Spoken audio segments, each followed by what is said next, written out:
People who've escaped a cult, what horrifying secrets did you discover? I was 14 when Father Silas called my name during morning prayer and said I'd been chosen for the harvest, and everyone around me started crying tears of joy while I felt my stomach drop because my brother Matthias had been chosen 3 years ago, and I hadn't seen him since he walked through that red door. The harvest ceremony happened every autumn at our compound, where 50 of us children lived in what we called the Garden of Divine Purpose, and every year 3 or 4 teenagers would be selected to transcend their earthly bodies and join the ascended ones in eternal paradise. Or at least that's what Father Silas told us when we'd gather in the main hall and watch our siblings disappear forever. I remember being 7 years old and asking Mother Deborah why the chosen ones never came back to visit, and she slapped me so hard my ear rang for 3 days, saying that questioning God's plan was the first step toward corruption and damnation. We weren't allowed to speak the names of the harvested children after they left, because Father Silas said their earthly identities had been shed like snakeskin, and they existed now as pure light and energy in service to the divine. But sometimes late at night I'd whisper Matthias's name into my pillow and wonder if he could hear me from paradise. The compound sat deep in the forest, surrounded by chain-link fence topped with barbed wire that Father Silas said protected us from the corrupted world beyond.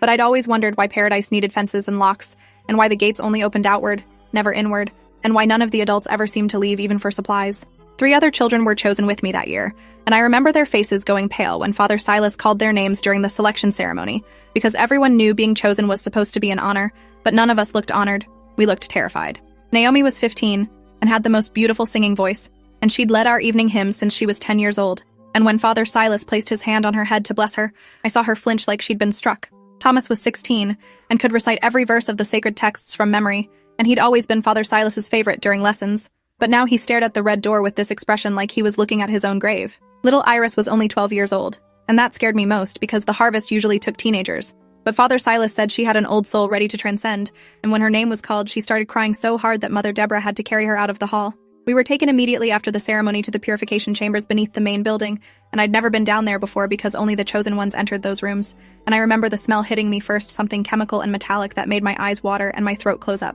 Mother Deborah separated us into individual cells that were maybe 6 feet by 8 feet with concrete floors and a single cot and a bucket in the corner, and she said we'd spend the next 7 days preparing our vessels for transcendence through fasting and meditation and sacred medicines. The sacred medicines came 3 times a day in the form of white pills that Mother Deborah would watch us swallow, and at first I took them obediently, because I'd never questioned the compound's rules in my entire life, but within an hour of taking that first dose, I felt like I was floating outside my own body. Everything seemed distant and unimportant, and when Mother Deborah came back to measure my arms and legs with a fabric tape, I couldn't even feel confused about why she needed my measurements because the pills made all my questions feel fuzzy and irrelevant. She wrote numbers in a leather journal, muttering under her breath about compatibility and market value and optimal harvest timing, and those words should have terrified me, but they just drifted past my drugged consciousness like leaves on water. On the second day, she brought this machine with her that she pressed against my chest and abdomen, and I could hear beeping sounds and see green lines on a small screen,